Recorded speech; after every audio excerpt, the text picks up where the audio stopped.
ہم نے امام زمانہ کی معرفت کو قصوں میں محدود کر دیا. ہم نے امام زمانہ کی معرفت کو واقعات میں محدود کر دیا. یہ بتاتے ہیں فلاں کو زیارت ہوئی، فلاں کو زیارت ہوئی. اب یہ جوان اسی کے پیچھے لگتا ہے کہ مجھے بھی امام زمانہ کی زیارت ہو جائے. لیکن کہتے ہیں مولانا اتنے ورد کر لیے، عمل کر لیے، لیکن مجھے تو امام کی زیارت نصیب نہیں ہو رہی. تو معرفت امام زمانہ کا مقدمہ ہے معرفت النفس. جب تک اپنی معرفت حاصل نہیں کرو گے امام زمانہ کی معرفت نصیب نہیں ہوگی.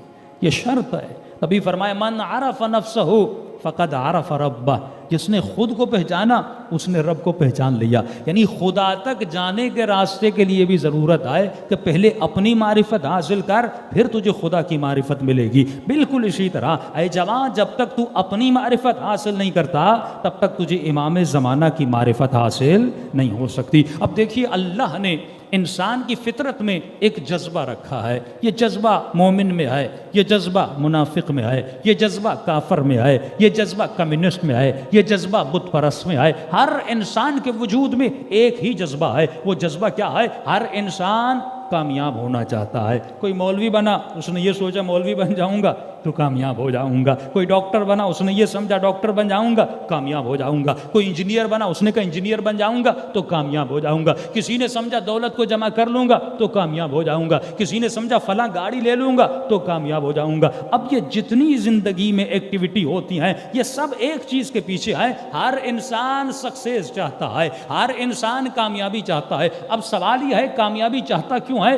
کیونکہ یہ سمجھتا ہے اگر یہ چیز مجھے مل گئی تو میرے وجود میں سکون آ جائے گا، میرے وجود میں اطمینان آ جائے گا. اب اگر اسے سکون گاڑی میں نظر آیا یہ گاڑی کے پیچھے لگا. اگر اسے سکون حسین کی زیارت میں نظر آیا یہ حسین کی زیارت کو چلا گیا. اگر اسے سکون مجلس میں نظر آیا یہ مجلس میں آ گیا. لیکن حقیقت یہ ہے کہ سکون ہے کہاں؟ یہ انسان جو سکون کی تلاش میں ہے. مثلا دنیا نے یہ کہا کہ اگر دولت مند بن گئے تو تیرے وجود میں سکون آ جائے گا، تو کامیاب ہو جائے گا. اور یہی تصور اور نظریہ لے کر شمر کربلا میں آیا تھا کہ اگر میں حسین کو قتل کروں گا مجھے دولت مل جائے گی. یہی تصور ابن سعد لے کر کربلا میں آیا تھا، اگر میں حسین کو قتل کروں گا تو مجھے رے کی حکومت مل جائے گی. یعنی کسی نے حکومت کو کامیابی سمجھا اور اسی کامیابی کے پیچھے جد و جہد کرتا رہا. کسی نے قتل حسین کو کامیابی سمجھا اور امام حسین کو قتل کرنے چلا. یعنی فطرت میں ہے کہ انسان کامیابی کے پیچھے ہے. آپ یہ نہیں کہہ سکتے کہ شمر تم نے یہ کیوں کیا؟ شمر کہے گا میں تو کامیابی کے پیچھے تھا. ابن سعد تم نے کیوں کیا؟ کہے گا میں تو کامیابی کے پیچھے تھا. اصل ایشو یہ ہے کہ ہم جس چیز کو کامیابی سمجھتے ہیں کیا وہ چیز در حقیقت کامیابی ہے کہ نہیں ہے. اصل یہ چیز ہے، مجھے اس چیز کو ڈھونڈنا ہے. لیکن یہ جو کامیابی کا تصور میرے ذہن میں آتا ہے یہ آتا کہاں سے؟ یہ جو فکر میرے ذہن میں آتی ہے، یہ جو خیال میرے ذہن میں آتا ہے یہ کہاں سے آتا ہے؟ تو سب سے پہلے جس چیز کو پہچاننا ضروری ہے وہ یہ سوچنا ضروری ہے کہ یہ جو خیال میرے ذہن میں آ رہا ہے کیا یہ خیال خیال نفس ہے یا خیال خیال رحمان ہے؟ یہ فکر جو میرے ذہن میں آ رہی ہے کیا یہ فکر نفس نے مجھے دی ہے یا یہ فکر پروردگار عالم نے مجھے دی ہے؟ اسی چیز میں انسان کنفیوز ہو جاتا ہے. کہتے مولانا میں نے تو کامیابی سمجھ کے اور صحیح فکر سمجھ کے چلا تھا لیکن اینڈ میں پتا چلا میری فکر کیا تھی؟ غلط تھی. تو سوال یہ ہے مجھے فکر لینی کس سے ہے؟ آج سب سے زیادہ جو ہماری ذہنوں میں فکر ڈالنے والی چیز ہے، آج آپ کے جوانوں کو فکر کون دے رہا ہے؟ ممبر تو 10 دن ہے، 2 مہینے ہے، لیکن پورا سال یہ جوان جہاں سے فکر لے رہا ہے یہ کہاں سے لے رہا ہے؟ یہ فکر ٹی وی سے لے رہا ہے، یہ فکر ڈرامے سے لے رہا ہے، یہ فکر موویز سے لے رہا ہے. یہ آپ کا چھوٹا چھوٹا بچہ جو کارٹون دیکھتا ہے اور کارٹون دیکھنے کے بعد جب آپ اس کو کسی بڑے مال میں لے جاتے ہیں یہ پورے مال کو چھوڑ کر کچھ خاص کھلونوں کی طرف کیوں بڑھتا ہے؟ مثلا اس نے کارٹون میں ٹام بھی دیکھا، جیری بھی دیکھی.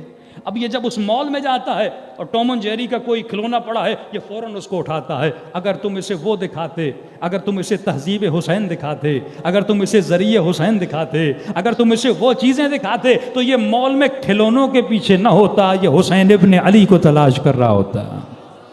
ایک سمپل سی مثال دے رہا ہوں. تو پہلے ہمیں دکھایا جاتا ہے یہ ایڈورٹائزمنٹ کیا ہے، یہ وقفے کیا ہے، آپ کی پسند بنائی جاتی ہے، ہوتی نہیں ہے. آپ کی پسند کو کریٹ کیا جاتا ہے. کس کو پتا تھا پیپسی کبھی کیا تھی؟ آج ہر جوان پیپسی پی رہا ہے، کھانے کے بعد پیپسی اور کولڈ ڈرنکس پی جاتی ہے، جبکہ پتا بھی ہے کہ یہ میرے لیے نقصان دہ ہے، یہ میرے معدے کو تباہ کرتی ہے، یہ السر کی بیماریوں کو مبتلا، بالکل، لیکن اسے کریٹ کیا جاتا ہے، بنایا جاتا ہے، کیونکہ خطرہ ہمیں اتنا ہی دکھایا جاتا ہے جتنا سگریٹ کی ڈبی پہ لکھا ہوتا ہے۔ صحت کے لیے مضر ہے لیکن بیچا بھی جاتا ہے، ایڈورٹائزمنٹ کی بھی جاتی ہے۔ آج شیطان، یعنی آپ کو ٹی وی مثال کے طور پہ ایک بچے کو ڈرامہ دکھایا جا رہا ہے، ہاں بزرگ بڑے سارے ڈرامے پہ بیٹھے ہیں ماشاءاللہ، اور اسی ڈرامے میں دکھایا جاتا ہے کہ شراب نوشی ہو رہی ہے، شراب نوشی کو دکھایا جاتا ہے، نیچے صرف لکھا جاتا ہے کہ بچوں کے لیے دیکھنا منع ہے، مطلب بڑے دیکھ سکتے ہیں، بچوں کے لیے دیکھنا منع ہے۔ آپ کے بچے جو دیکھتے ہیں وہ ان کے ذہنوں میں بیٹھ جاتا ہے۔ انگلش ایک اس طرح نارملائز کیا جاتا ہے گناہ کو، نارملائز، یعنی آپ شراب کبھی علی کا چاہنے والا، امام حسین کا چاہنے والا پیے گا نہیں، شراب نہ پینا اور ہے، کسی کو پیتے ہوئے دیکھنا اور اس کو ایکسیپٹ کرنا اور ہے، یہ بھی گناہ ہے۔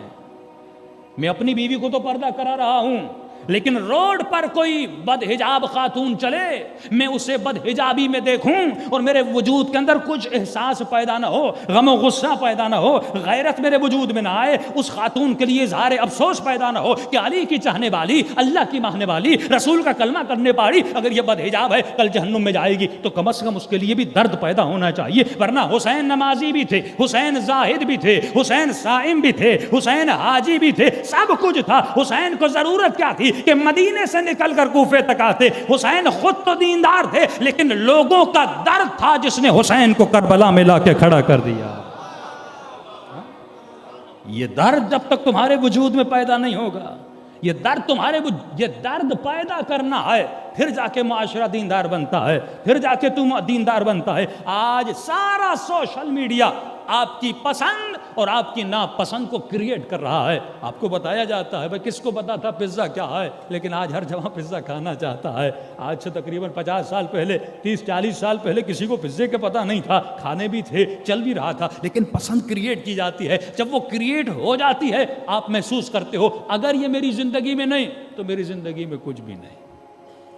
اگر مجھے پڑھا لکھا دکھنا ہے تو مجھے فل سوٹ پہننا ہے، اگر مجھے فلاں سکون چاہیے تو مجھے فلاں مقام پہ پہنچنا ہے۔ ہمارے استاد فرماتے ہیں کہ امریکہ میں ایک زمانہ تھا کہ اس زمانے میں واٹر بیڈ بنا تھا، تو انہوں نے کیسے وقفے بنائے تھے امریکہ میں، اس زمانے میں اس کی قیمت تقریباً $1000 تھی، اور ایسا وقفہ بنایا تھا کہ بندہ سو رہا ہے، کبھی کروٹ دائیں کبھی بائیں، اور سمندر کا احساس آ رہا ہے جیسے یہ پانی میں سو رہا ہے، اور ایسا اٹریکٹیو وقفہ بنایا کہ ہر مومن و آزادار اس کے پیچھے تھا کہ مولانا پیسے جمع کر لیں، واٹر بیڈ لے لیں، تو کسی کے گھر میں واٹر بیڈ نہیں، گویا اس کے گھر میں کچھ بھی نہیں ہے۔ یہ چیزیں جو ضرورتیں جو ہم پیدا کرتے ہیں، سوال یہ ہے ضرورتیں تیرے وجود میں پیدا کون کر رہا ہے؟ کیا ضرورتیں خدا کی طرف سے آ رہی ہے یا شیطان کی طرف سے آ رہی ہے؟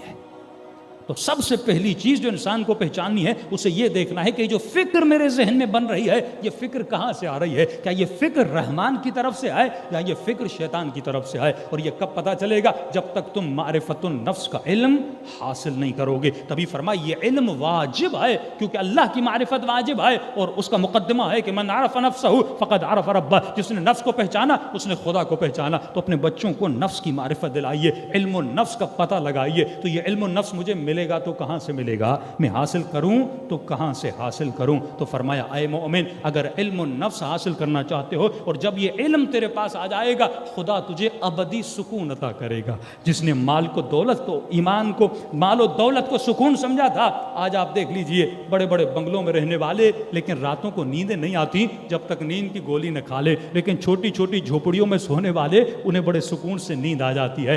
کس دنیا نے نظریہ دیا اگر بلینئر بن جاؤ گے تو تمہاری زندگی آباد ہو جائے گی۔ آج دیکھیے پورے ویسٹرن ورلڈ کو سب سے زیادہ جو سوسائیڈ ہوتا ہے وہ کہاں پہ ہوتا ہے؟ ویسٹرن ورلڈ میں ہوتا ہے۔ بھئی اگر مال کا نہ ہونا ناکامی تھی تو غریب ملکوں میں سوسائیڈ ہونا ہوتا۔ آج اسلام آباد چلے جائیے، بڑے بڑے ایکٹر، بڑے بڑے سنگر آپ دیکھیں گے، بالی ووڈ کے، ہالی ووڈ کے، مال بھی ہے، دولت بھی ہے، گاڑی بھی ہے، لیکن صبح کو دروازہ کھولتے ہیں کیا دیکھتے ہیں؟ وہ لٹکا ہوا ہے۔ اس کے پاس دولت تو آ گئی، لیکن دولت فرماتے ہیں بیوی، دولت، گھر، گاڑی، یہ جتنی چیزیں ہیں یہ ٹیمپریری سکون تو تجھے دے سکتے ہیں لیکن ابدی سکون نہیں دے سکتے۔ ابدی سکون کہاں ملتا ہے؟ فرمایا ابدی سکون کو باہر تلاش مت کیا کرو، ابدی سکون باہر کی چیزوں میں نہیں ہے، ایکسٹرنل چیزوں میں نہیں ہے۔ مولا ابدی سکون کہاں ہے؟ فرمائیے اتنی آسان چیز ہے اور اتنی بہترین نعمت ہے کہ جس کو تلاش کرنے کی ضرورت نہیں ہے۔ ابدی سکون خدا نے تیری ذات کے اندر رکھا ہے، اصل سکون تیرے اندر ہے۔ تو باہر کیوں تلاش کرتا ہے؟ تو گاڑی کو سکون کیوں سمجھ رہا ہے؟ تو بنگلے کو سکون کیوں سمجھ رہا ہے؟ اصل سکون تیرے اندر ہے۔ وہ ٹیمپریری چیزیں ہیں، زندگی کو گزارنے کے اسباب ہیں، اسے مقصد نہ بنانا۔ اور ایک جملہ سن لیجئے، فرمایا ہر وہ شے جس کو فنا ہے اس کے حصول سے تمہیں سکون نہیں مل سکتا۔ گاڑی کو فنا ہے، مال کو فنا ہے، دولت کو فنا ہے، دنیا کو فنا ہے، اس جسم کو فنا ہے، شہوت کو فنا ہے، لذت ہے دنیاوی کو فنا ہے، ہر چیز کو فنا ہے۔ اس میں تم بقا کی تلاش میں نہ نکلا کرو، اور جس چیز کو بقا ہے اسی میں خدا نے سکون رکھا ہے۔ پروردگارہ بقا کس میں ہے؟ آواز آئی الا بذکر اللہ تطمئن القلوب، جس چیز سے دل مطمئن ہوتے ہیں وہ ذکر پروردگار عالم ہے۔